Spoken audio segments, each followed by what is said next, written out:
Tita Linda, andito na po ako. Oh, Gil, andiyan ka na pala. Hello po, ate. Oh, ayos ka lang ba, Gil? Mukhang malungkot ka. Hindi naman po, ate. Medyo marami lang pong tinapos sa school. Mga ka-Gen H, napansin niyo rin bang kakaiba ang mood ni Gil ngayong araw?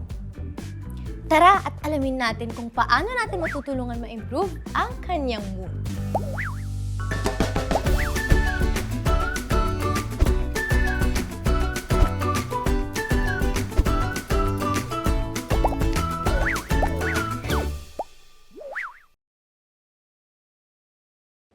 Mga ka-Gen H, lagi nating napag-uusapan ang kahalagahan ng pagkain ng tama, pagkakaroon ng sapat na tulog, at regular na pag-e-exercise para mapanatiling healthy ang ating pisikal na pangangatawan.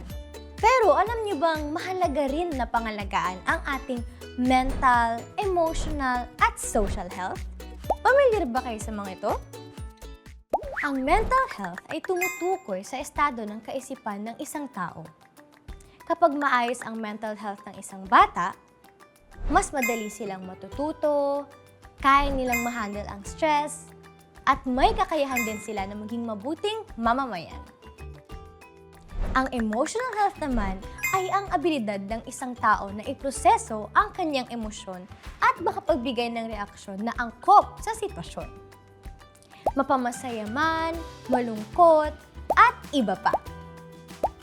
Panghuli, ang social health na sinusukat ang ating abilidad na makipag-ugnayan sa ating kapwa. Sa tingin nyo, saang aspeto kaya natin maaaring tulungan si Gail? Aha! Alam ko na! Kausapin natin ang kaibigan kong eksperto.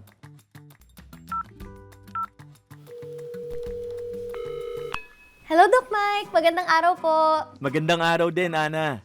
Tagal na nating hindi nakapag-usap. Kumusta? Anong maitutulong ko sa'yo? Actually, Doc Mike, yung pinsan ko po ang gusto kong tulungan. Mukhang malungkot po siya at walang interes makipag-usap. Mukhang kailangan nating kumustahin ang kanyang mental health. Paano ba natin masasabi na mentally, emotionally, at socially healthy ang isang tao? Madalas, sila yung kayang iproseso o i-manage ang kanilang emosyon. Mayroon silang tiwala sa sarili, laging may positibong pananaw sa buhay, nakapagpapahayag ng damdamin, kayang makisalamuha sa iba at marami pang iba. Salamat, Doc Mike! Naku, kung pagbabasehan po ang mga nasabi niyong katangian, napansin ko po na may iba po sa inyong nabanggit ay hindi po nakikita sa pinsan kong si Gail. May ma-advise po ba kayo para matulungang bumuti ang kanyang mental, emotional, at social health? Napakabait mo namang pinsan, Ana. May mga pagkakataon na hindi natin kayang harapin ang lahat mag-isa. Kailangan din ng suporta ng iba. Pero sige, narito ang ilang tips na maipapayo ko. Para matulungan ang mental health ng isang individual, maaaring gawin ng breathing exercises upang mabawasan ang pagkabalisa o anxiety.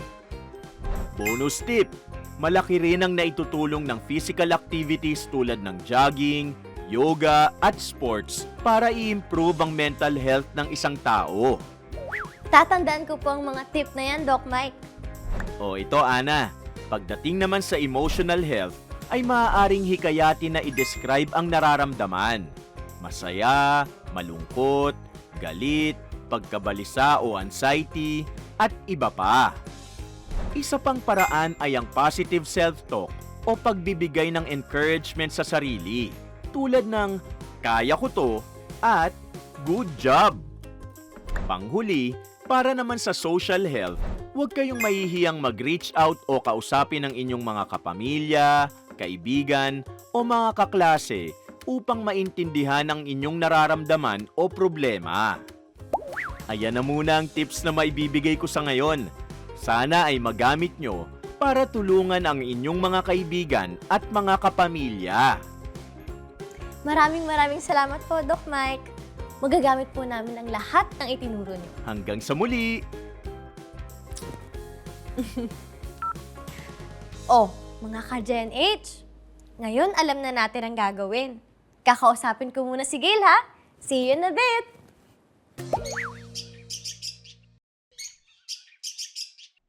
Maraming salamat po Ate Ana sa pag-motivate sa akin ha. Wala yun, Gail. Basta kung kailangan mo ng karamay o kausap, lapit ka lang kay Ate Ana, ha? Opo ate, gumaan po ang pakiramdam ko. Oh, mga ka-Gen H, tulad nga ng sinabi ni Doc Mike, mahalaga maging physically healthy. Pero, mahalaga ring alagaan ang ating mental, emotional, at social health. Laging tandaan, ang Gen H, always healthy and happy! Hanggang sa susunod, paalam!